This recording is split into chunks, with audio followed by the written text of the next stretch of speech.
जय हिंद बच्चों। आज दिनांक 23/6/20 को नवंबर के लिए हिंदी व्याकरण पढ़ाने जा रहा हूँ। शीर्षक है समास। समास का वास्तविक अर्थ होता है संक्षिप्त करना, छोटा करना। तो जब दो या दो से अधिक पद आपस में मिलते हैं तो उसे समास कहा जाता है। आपने संधि में पढ़ा होगा कि दो या दो से अधिक वर्ण जब आपस में मिलते हैं तो संधि बनती है, लेकिन समास में दो या दो से अधिक पद आपस में मिलते हैं। अब पद क्या है इसको भी जान लेना आवश्यक है। कोई शब्द जब वाक्य में प्रयुक्त होता है वह पद कहलाता है। तो जब दो या दो से अधिक पद आपस में मिलते हैं तो उसे समास कहा जाता है। जैसे भर पेट। अब भर पेट में दो शब्द हैं, भर और पेट। इनको अलग करने की जो क्रिया है उसको विग्रह कहा जाता है। तो पेट भरकर, अब इतना पेट भरकर न लिख करके इसे संक्षिप्त रूप दे दिया गया भर पेट। राजपुत्र, राजा का पुत्र। अब राजा का पुत्र न लिख करके उसका संक्षिप्त रूप लिख दिया गया राजपुत्र। इसी क्रिया को हम समास कहते हैं। अब समास विग्रह समस्त पदों को अलग करने की जो क्रिया है वही समास विग्रह कही जाती है। समस्त पदों को अलग करने की क्रिया को समास विग्रह कहा जाता है। समास के मुख्यतः 6 भेद होते हैं। पहला अव्ययी भाव समास, दूसरा तत्पुरुष समास, तीसरा कर्मधारय समास, चौथा बहुव्रीहि समास, पांचवा द्वंद्व समास और छठा द्विगु समास। वैसे तो और अन्य समास भी होते हैं, अब इनके उपभेद भी होते हैं, परंतु आपको जो पाठ्यक्रम में पढ़ना है वह 6 समास ही पढ़ना है। पहला है अव्ययी भाव समास। जैसे नाम से ही पता चलता है, अव्ययी भाव अर्थात जिसमें अव्यय का भाव छुपा है। जिस समस्त पद का पहला पद अव्यय हो उसे अव्ययी भाव समास कहते हैं। जैसे यथाशक्ति। अब यथा अव्यय, अब अव्यय किसे कहते हैं इसको भी समझ लेना चाहिए थोड़ी देर के लिए। तो अव्यय वह शब्द है जो किसी भी परिस्थिति में, किसी भी लिंग पुरुष वचन कारक में जिसमें कोई परिवर्तन न हो वह अव्यय कहा जाता है। अव्यय 2 शब्द हैं इसमें। अ माने नहीं, अव्यय माने खर्च, परिवर्तन। जिसमें किसी तरह का परिवर्तन न हो वह अव्यय है। अब यथा शब्द जब भी प्रयुक्त होगा तो इसका कोई रूप परिवर्तन नहीं होगा। यथा संभव, यथा शक्ति, यथा कारण, इस तरह हम देखते हैं कि यथा जो कहते हैं। तो परिभाषा के अनुसार जिस समस्त पद का पहला पद अव्यय हो उसे अव्ययी भाव समास कहा जाता है। जैसे यथा शक्ति अर्थात शक्ति के अनुसार। अब शक्ति के अनुसार इसका विग्रह हो गया प्रतिदिन अर्थात दिन दिन। अब दिन दिन इसका विग्रह हो गया। भर पेट,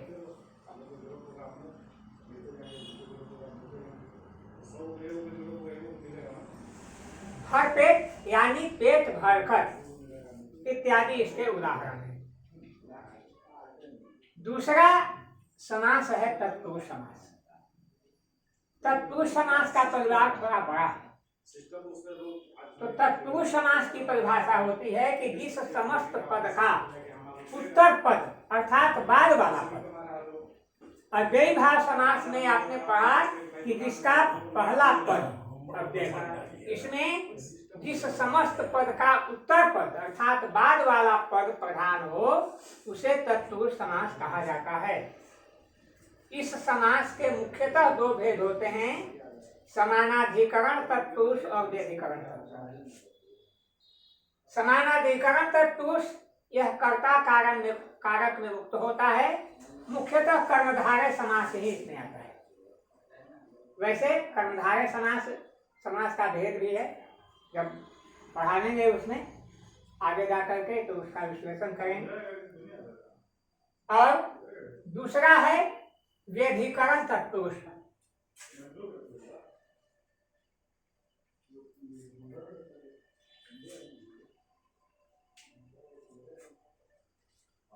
व्यधिकरण तत्पुरुष, व्यधिकरण तत्पुरुष में कर्ता कारक और संबोधन कारक को छोड़कर शेष 6 कारकों में यह समास उक्त होता है। जैसे कर्ता कारक को छोड़ दीजिए, कारकों की संख्या हिंदी व्याकरण में 8 मानी जाती है, तो कर्ता और संबोधन को छोड़ दें तो कर्म, करण, संप्रदान, अपादान, संबंध और अधिकरण, ये 6 कारक में ही इसकी विभक्ति होती है और तत्पुरुष समास का व्यवहार इन्हीं 6 कारकों में होता है। लिखते जाए, पढ़ाते जाए।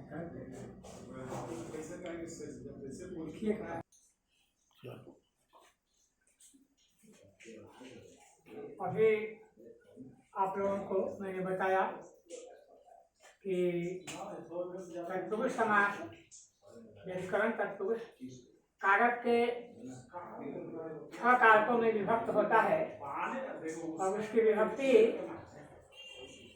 को अलग करके उसको समस्त पद बना दिया जाता है।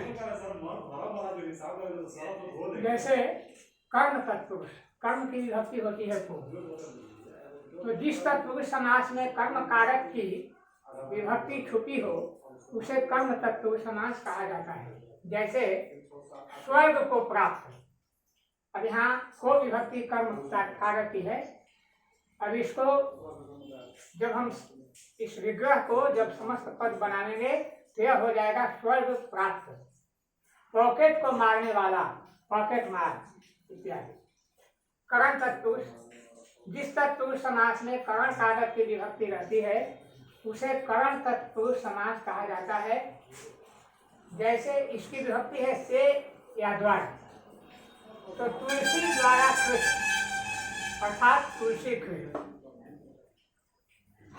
अब यहाँ द्वारा विभक्ति लगी, हाथ से लिखा हुआ, हस्त लिखित इत्यादि। तीसरा है संप्रदान तत्पुरुष, जिस समास में संप्रदान कारक की विभक्ति को के लिए रहती है उसे संप्रदान तत्पुरुष समास कहा जाता है। जैसे पाठ के लिए शाला, पाठशाला, हवन के लिए कुंड, हवन कुंड,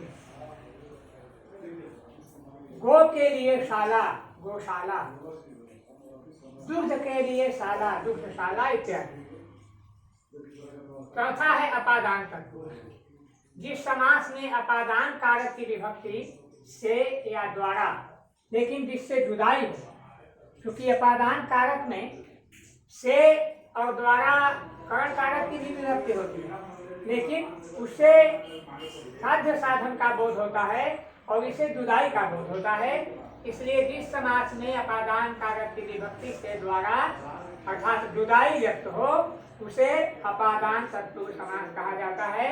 जैसे जन्म से अंधा, जन्मान, जन्म से ही उसकी आंखें उससे दूर हैं, अलग है, जुदाई हो गई है उससे, इसलिए जन्म से अंधा जन्मान।